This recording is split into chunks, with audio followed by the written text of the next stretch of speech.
You know, as coordinator for the San Fernando Valley Patriots, one of the things that made me want to have this particular event for 9/11, the 9th anniversary, was because I think right now we need to be reminded that there are 5 rights in the First Amendment. And we utilized all of them today, and we made no demands, and we were not disrespectful. And some days it's so important for us to remember that in America, we are so fortunate to have the 5 rights that come under the First Amendment. People don't know that there are 5 rights within the First Amendment. Many people know about the first freedom of speech, the freedom of the press, and freedom of religion and to worship. What they don't know about is the right to assemble and the right to affiliate. And here, that's what we did tonight. We must have had about 200 people. Because we're here to remind folks that right now our constitutional values need to be protected and guarded. And as fiscal conservatives, we want our country and ourselves to be responsible. And to do that, we have to be informed. And that's why we put on this 9/11 memorial for the San Fernando Valley tonight. With decency and respect, without any demands, we said we are here. This is who we stand for. And people came and lit a candle and raised their hearts for what fundamentally we all share, and that's freedom and liberty. Thank you. On September 11th, 2001, Al-Qaeda terrorists speared 4 hijacked airplanes into the soil that was the national soul of America. 3,000 people lost their lives. Those 3,000 voices were silent. Tonight we honor the men, women, and yes, children killed in those attacks, most of whom knew they were going to perish. This program includes words to inspire you to find your voice in this memorial. Please refer to the schedule and to this sing-along sheets, and to participate at whatever level you choose. An optional encore of America the Beautiful depends on your response to the question I ask from this platform at the end of the original program. There will be no intermissions.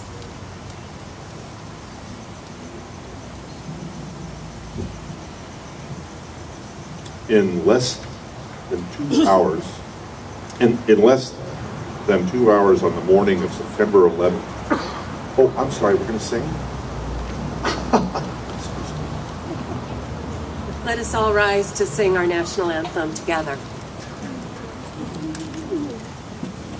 Oh, say, can you see by the dawn's early light what so proudly we hailed at the twilight's last evening, whose broad stripes and bright stars through the perilous fight o'er the ramparts we watched were so gallantly streaming.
eagle's wings. There you on the breath of dawn, make you to shine like the sun, and hold you in the palm of his hand. For to his angels he's given a command to guard you in all of your ways. Upon their hands they will bear you up, lest you dash your foot against a stone. And he will raise you up on eagle's wings. Bear you on the breath of dawn, make you to shine like the sun, and hold you in the palm of his hand.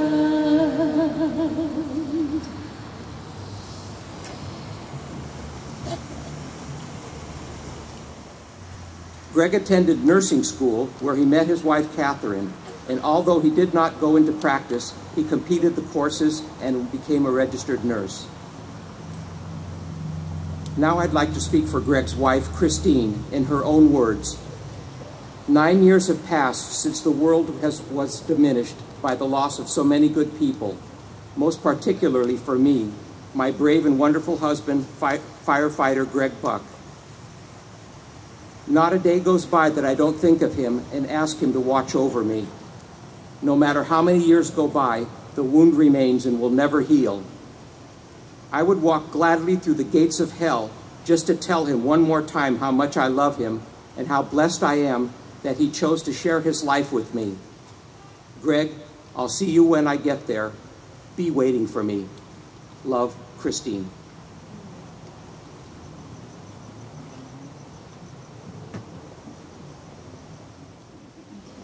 Right now, it is my honor to introduce Battalion Chief Jerry Millay. Without his help, this ceremony could not have been completed. Battalion Chief Jerry Millay will be reading the Fireman's Prayer and finishing with the 10-bell ceremony. See the bell over there? And then be followed by the bagpipers and drums and 2 stanzas in a musical way, no words to this one, of Amazing Grace. And then you'll see me again, and I'll have a question to ask you. Bye. I speak for the 343 firefighters that lost their lives on 9/11. The fire service is steeped in traditions. Most of us have hanging in our house somewhere a prayer that an anonymous firefighter wrote. That's what I'm going to read you today. After I read the prayer, I will ring the bells. The fire service traditionally has rung bells to call their men to the fire station to respond to an incident and to call them home when the incident is complete. The 10 bells is the ultimate calling them home. The fireman's prayer. When I am called to duty, God, whenever flames may rage, give me the strength to save someone, whatever be its age. Help me to embrace a little child before it is too late, or some older person from the horror of that fate. Enable me to be alert and hear the weakest shout, and quickly and efficiently to put the fire out. I want to fill my calling and give the best in me, to guard my neighbor and protect his property. And if, according to your will, I have to lose my life.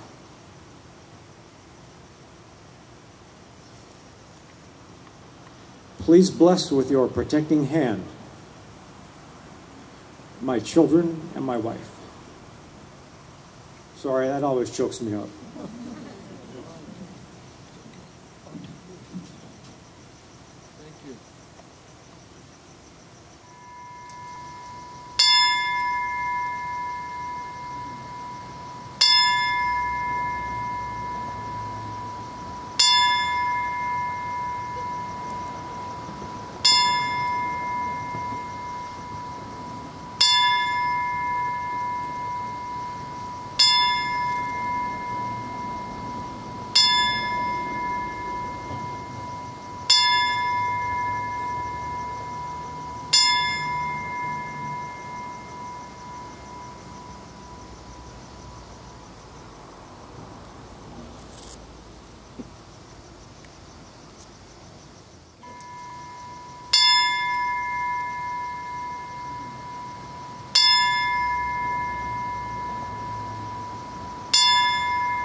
There's a lady that stands on a pedestal in New York City Harbor.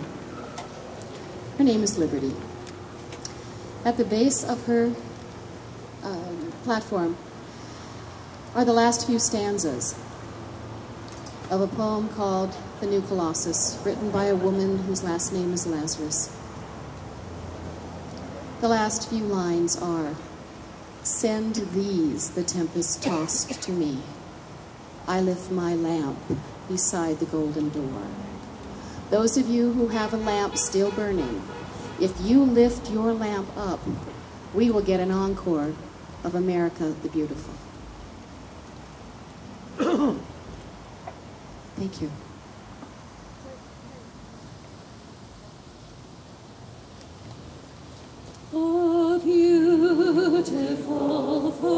spacious skies and were waves of grain, o'er purple mountains, majesties above the fruited plain. America,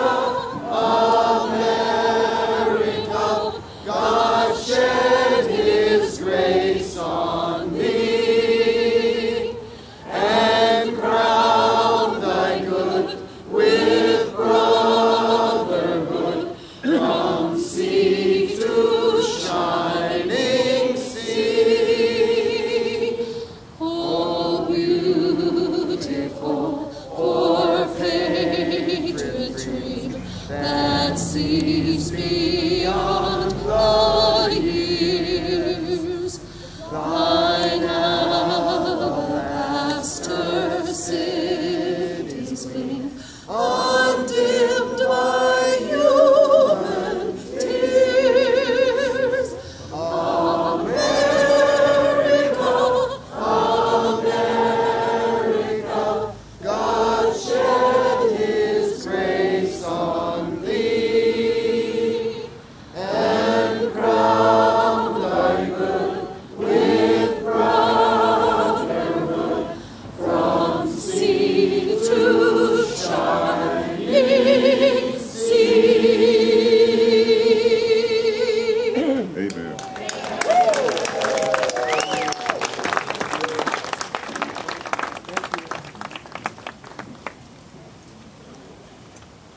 Well, we're unlike so many of other folks, we're ahead of schedule. So what we can do is say thank you so much for coming. The people who had the earlier program want to join with us next year and do a 24-hour vigil at this fountain. For those of you who do not know about this fountain, the reason this memorial fountain is at Station 88 is because Station 88, back in 2001, was the home for Task Force 1 of the Urban Search and Rescue. They were the only search and rescue from the West Coast, flying towards New York City on the night of September 11th. They deployed from here to March Air Force Base and went directly to help their comrades 3,000 miles away. This is also the only memorial fountain of the 9/11 memorials that has two large pieces from different venues. There's a large piece of limestone from the Pentagon building and a 750-pound steel beam from the World Trade Centers. Beneath the waterline, tiled is an American flag. The woman and her family who helped build the fountain, Carrie Conjoyan, told me that this was their first fountain, their first memorial, and they didn't know that for the flag to actually be seen and raising out of the water, they needed to add about another foot. So now the only time you can really see the flag is when the water's down. 3 days ago I saw the flag as the water was down. It's a beautiful flag. You might want to take a peek at it sometime when you drive by here. Most people in the valley do not know that there is a chunk of our history. It's almost like having a piece of Pearl Harbor here. And so hopefully you can help get the word out. And you might even want to go to 911socal.com and maybe send some money their way. They have a pool man come out every week to take care of the fountain. The city does not pay for that. In the meantime, go and have a blessed night. Thank you for coming, and please, please, please drive safely home. Thank you so much for coming.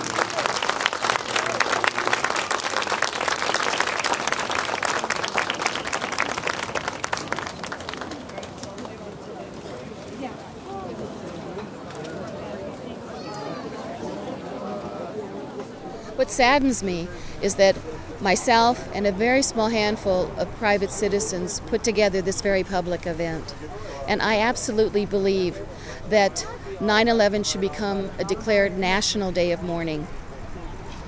I think the state could do it, the city could do it, but it's better if at a federal level we have a national day of mourning to honor those folks that were citizen soldiers that really had no choice in what they did, but they acted bravely. And in fact, Flight 93, when they crashed, they saved the Capitol building or the White House, because those were one of the two targets. So I wish that the government would get on board and declare this a national day of mourning for the country. Could it be done on a city or county or San Fernando Valley basis? Do we need a national initiative? Couldn't it be done locally? I think the mayor, the governor, or even the city council could easily declare with a resolution, today in this city we have a day of mourning. With one stroke of the pen, they could do that. But it's not considered, because right now, well, being not politically correct, right now there is such offense taken at things that are American by unique definition, such as 9/11. It belongs to this country.